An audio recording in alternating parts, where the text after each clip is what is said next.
Hello friends, எல்லாருக்கும் என்னோட அன்பான வணக்கங்கள். இப்போ தான் கொஞ்சம் முன்னாடி ப்ரமோ பார்த்தேன். எனக்கு தெரிய ஏற்கனவே நிச்சயமாக காவேரியும் விஜயும் பிரிச்சிருவாங்க அப்படின்னு அதேமாதிரியுமே பிரிச்சுட்டாங்க. நிச்சயமாக ஒரு நாள் பாட்டி பண்ண துரோகத்துக்கு விஜய்கிட்ட நிச்சயமாக நல்லாவே வாங்குவாங்க. ஏன்னா விஜயும் காவேரியும் பிரிக்கிறதுக்கு காரணமே பாட்டியாக தான் இப்போ இருக்காங்க. அதனால் நிச்சயமாக 2 பேரையுமே பிரிச்சதுக்கு விஜய் சும்மாவே விட மாட்டார்.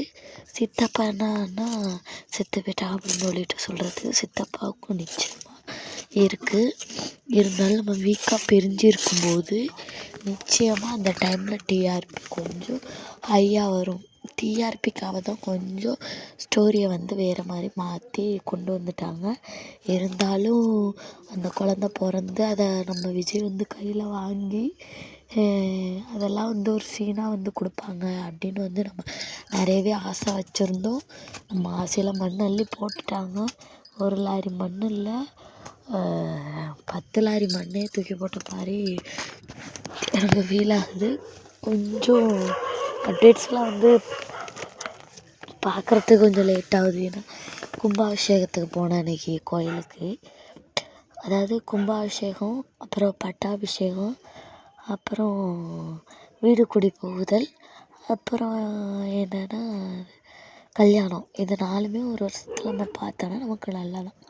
அதனால் காலையிலே கும்பாபிஷேகத்துக்கு போயிட்டு வந்ததுனால நான் அப்டேட்ஸு சரியாக கவனிக்கல. இப்போ தான் ப்ரொமோ பார்த்தேன். ப்ரொமோ பார்த்தோன்னே நான் அப்படியே ஒரு மாதிரியாக மனசு உடஞ்சி போயிட்டேன். இருந்தாலும் என்ன பண்ணுறது, யாருமே தளர்ந்து போகாதீங்க, கடைசி வரைக்கும் ட்ரை பண்ணுவோம்.